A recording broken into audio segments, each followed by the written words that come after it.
The prison yard went completely silent. More than 200 inmates stopped talking at the exact same moment. Even the correctional officers froze.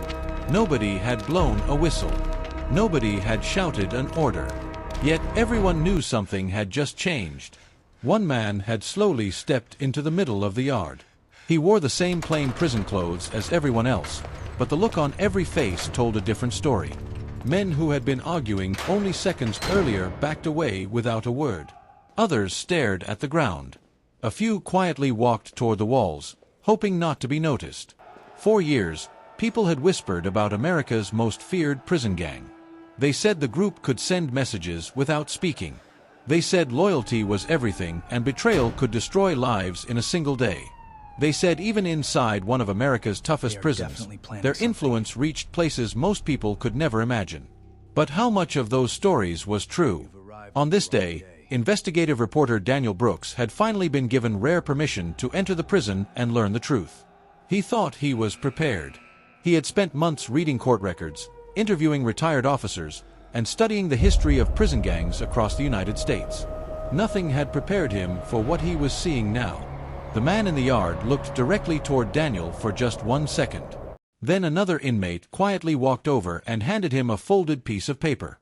No officer stopped it. No alarm sounded.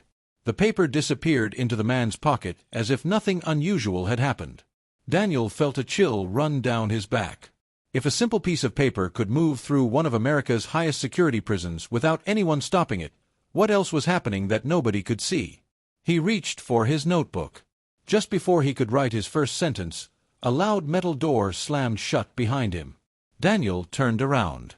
The officer beside him whispered only 6 words. "You've arrived on the wrong day." Daniel's heart began to race. Because what he was about to witness would change everything he believed about prison gangs in America. 3 weeks earlier, Daniel had received an unexpected phone call. The caller was retired prison captain Robert Hayes. Robert had spent more than 30 years working inside some of America's toughest correctional facilities. During his career, he had seen riots, escape attempts, and dangerous criminals. Yet there was one subject he almost never discussed: prison gangs. When Daniel asked why, Robert answered quietly, "People think prison gangs are just groups that fight each other. They're much more organized than that." That sentence stayed in Daniel's mind. Soon after, he filed requests for interviews, searched public records, and spoke with former investigators, corrections experts, and criminologists. Again and again, they explained that prison gangs were not all the same. Different groups had different histories, rules, and structures. Their influence also varied widely from one prison and one region to another. Many experts warned against believing every rumor. Movies often exaggerated prison life. Internet stories mixed facts with myths. Daniel wanted to separate truth from fiction. That search eventually brought him to Blackstone State Penitentiary, a fictional maximum security prison created for this documentary to protect real facilities and individuals while showing how prison gang investigations work. The prison sat far away from busy cities. Tall fences stretched across the property. Watchtowers stood above the walls. Heavy steel gates opened one at a time. Inside, every sound echoed through long gray hallways.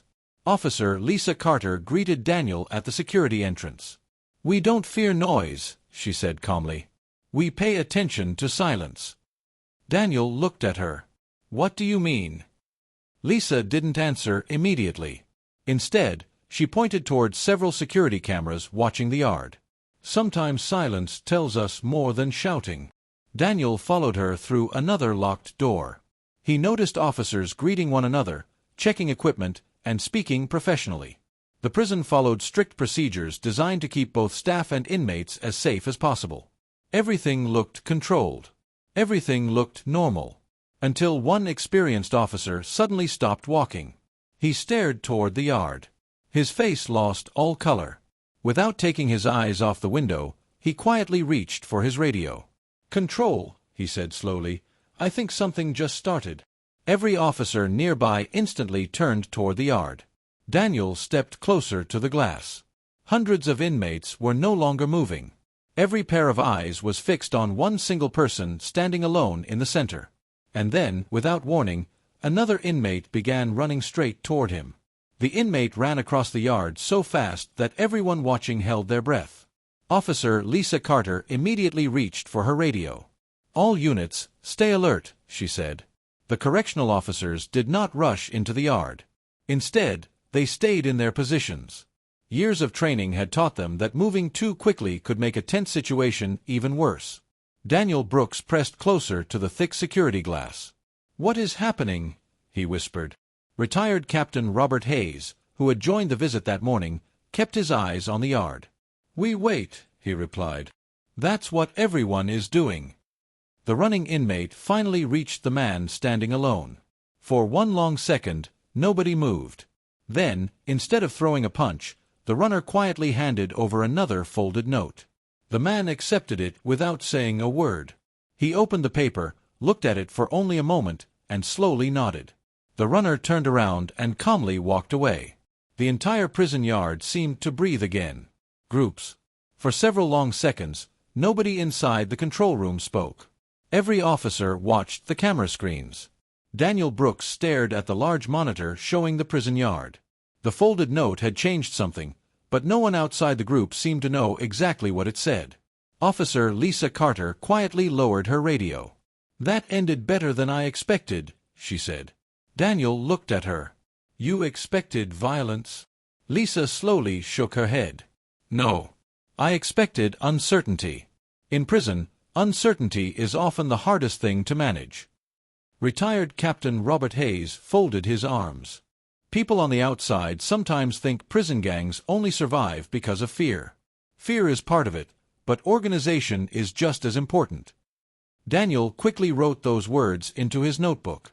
As the inmates returned to their daily routines, the yard once again looked almost ordinary. Some walked laps around the fence. Others sat on benches talking quietly. A few played basketball. To someone visiting for the first time, everything appeared peaceful. But Robert pointed toward the camera. "Look carefully," he said. Daniel leaned closer. He noticed that certain inmates never stood in the middle of the yard. Some always sat in the same areas. Others quietly changed direction whenever they crossed paths with specific people. "There are invisible lines," Robert explained. "Most visitors never notice them." "What kind of lines?" "Not painted on the ground. They're understood. Respecting those boundaries can help prevent unnecessary conflict." Daniel realized that prison life was full of routines that outsiders could not easily see. Many of those routines had developed over years inside correctional facilities and often varied from prison to prison. "Does every prison work like this?" Daniel asked. Officer Lisa answered first. "No. Every facility is different. Security levels, inmate populations, and management practices all affect daily life. That's why it's dangerous when people assume every prison is exactly the same." Daniel nodded. That was exactly why he wanted to make this documentary. He wanted viewers to understand the difference between facts, rumors, and Hollywood stories. Later that afternoon, Warden Michael Turner welcomed Daniel into his office. The room was simple. One American flag stood in the corner. Family photographs sat on a bookshelf. Large monitors displayed different parts of the prison. The warden spoke calmly. "People often ask me which prison gang is the most feared." Daniel waited. "There isn't one simple answer," the warden continued. "Different gangs have operated in different places and at different times. Their influence changes. Law enforcement and correctional staff work every day to reduce gang activity and keep facilities safe." Daniel appreciated the honest answer. The documentary was not about making gangs look powerful. It was about explaining why correctional staff worked so hard to stop organized criminal activity inside prisons. The warden opened a locked drawer. Inside were several folders marked with security labels. He removed one and placed it on the desk.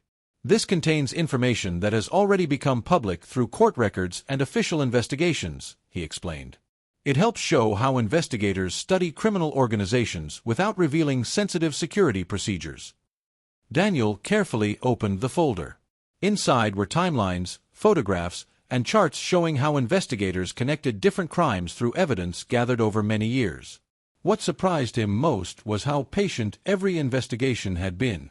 Instead of relying on one witness or one clue, investigators compared reports, interviews, surveillance records, financial evidence, and communications over long periods.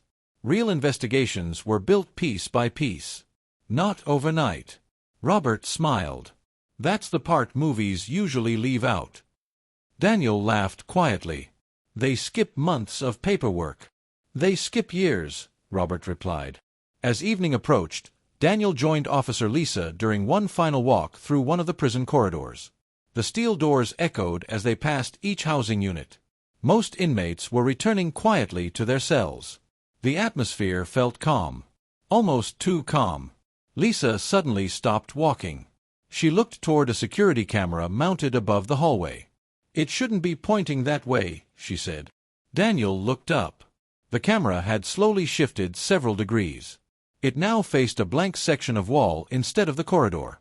Within seconds, another officer's voice came over the radio. "Control to Unit C. We've lost visual coverage in Corridor 3. Every nearby officer immediately changed direction.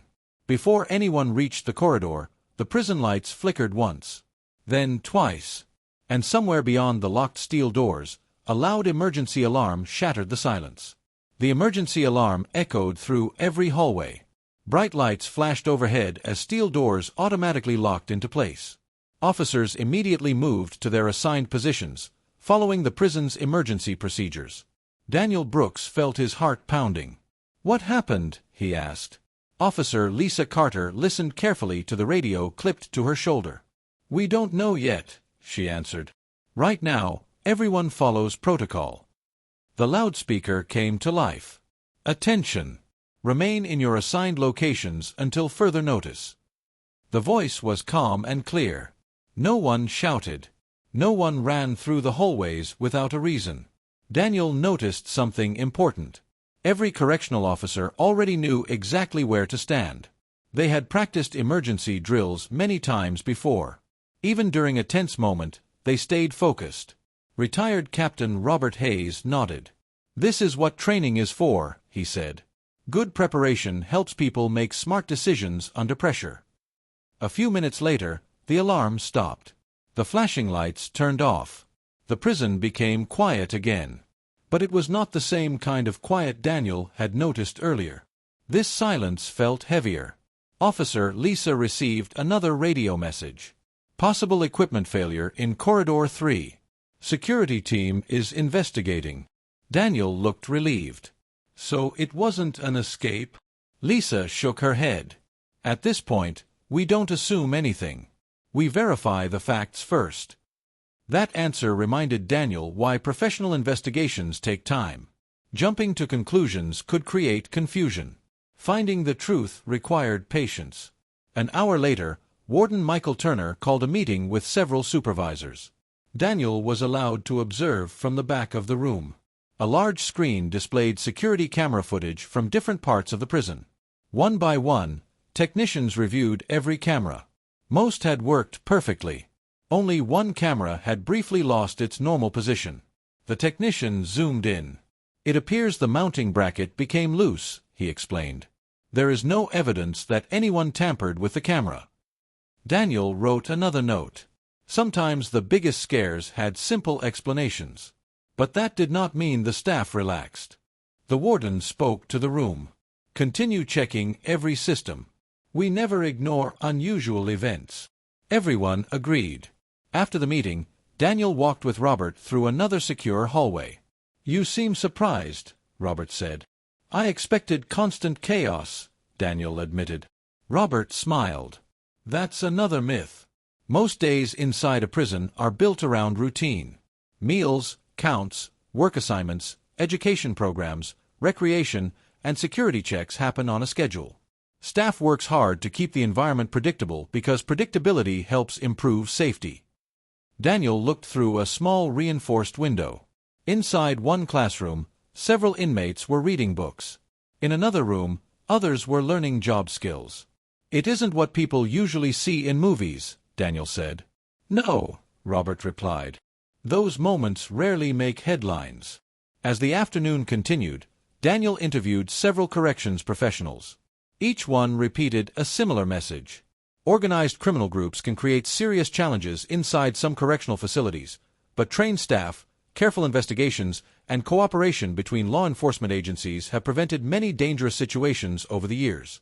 The goal was always the same: protect lives, maintain order, follow the law. As evening approached, Daniel reviewed all of his notes.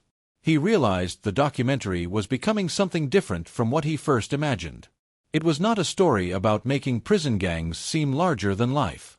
It was a story about how experienced professionals worked every day to understand, prevent, and investigate organized criminal activity inside prisons. Just before he packed away his notebook, Officer Lisa walked into the room carrying a sealed evidence envelope. "You'll want to see this," she said. Daniel looked at the envelope. "What's inside?" Lisa placed it carefully on the table. It was found during a routine inspection after today's lockdown. She opened the envelope while another officer documented the process. Inside was the folded note that had been passed across the prison yard that morning. Daniel leaned forward. After hours of waiting, he was finally about to learn what message had caused hundreds of inmates to suddenly fall silent. The room became completely still as the paper was unfolded. Then Officer Lisa quietly read the first line aloud. Her expression changed instantly. She looked at the warden and whispered, "This wasn't about today." It was a warning about something scheduled for tomorrow. The room fell silent after Officer Lisa Carter finished reading the first line of the note. Everyone looked at Warden Michael Turner. "What does the rest say?" Daniel Brooks asked. Lisa slowly continued reading. The note warned that a disagreement between two groups of inmates could grow into a serious problem during the next day's recreation period if prison leaders did not act quickly. It did not describe a planned attack. Instead, it mentioned rising tension and encouraged certain inmates to stay away from one area of the yard. The warden took a deep breath. "Notify every supervisor," he said. "We'll adjust tomorrow's schedule and increase staff presence." No one panicked. Every decision followed established safety procedures. That evening, investigators carefully reviewed security footage, housing assignments, and recent incident reports. They spoke with staff members and compared the information with previous intelligence that had already been gathered through lawful investigations. By midnight, they had a clear plan. The next morning, recreation times were changed. Some housing units went outside earlier than usual. Others stayed inside until later in the day. Additional correctional officers watched every movement from the towers and control rooms. Daniel stood beside Captain Robert Hayes, watching from behind the secure observation window. "It looks almost normal," Daniel whispered. Robert nodded. "That's usually the goal. If preparation works, most people never realize a problem was avoided." Hours passed. The prison yard stayed calm. The feared confrontation never happened. The warning note had given prison officials enough time to take preventive action. Their training, teamwork, and careful planning had helped keep everyone safe. Daniel realized something important. The biggest success inside a prison is often the event that never happens. Later that afternoon, Warden Turner invited Daniel into his office one last time. "You came here wanting to learn about America's most feared prison gang," the warden said. Daniel nodded. "I thought I was going to discover one powerful secret organization controlling everything." "And what did you actually find?" Daniel looked down at his notebook. "I found something more complicated." He explained that prison gangs have existed in different forms throughout American history, but there is no single group that controls every prison. Different gangs operate in different regions and different facilities. Their influence changes over time, and law enforcement agencies work constantly to investigate criminal activity and reduce their impact. Many stories told outside prison walls were based on rumors. Some were exaggerated by movies. Others mixed small pieces of truth with fiction. The real story was far more complex. It was about professional investigators gathering evidence, correctional officers following strict procedures, intelligence teams sharing information, and prison staff working every day to protect lives inside difficult environments. Captain Hayes smiled. "That's the documentary people need to see." Before leaving Blackstone State Penitentiary, Daniel walked one last time through the long gray corridor where his visit had begun. The heavy doors still echoed. The watchtowers still stood above the walls. The cameras still watched every hallway. But Daniel now understood that the strongest force inside the prison was not fear. It was discipline. It was training. It was teamwork. As he stepped outside, the evening sun shined across the prison fence. He closed his notebook. The headline for his documentary was already written in his mind. America's Most Feared Prison Gang Explained. But the story was never really about making a gang seem larger than life.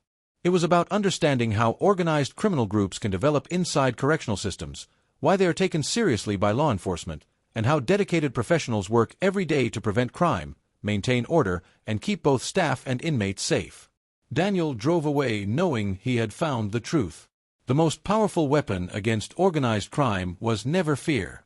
It was knowledge. And sometimes, the greatest victories are the ones the public never sees. Thank you for watching. Follow for more true crime stories. Crimythrax.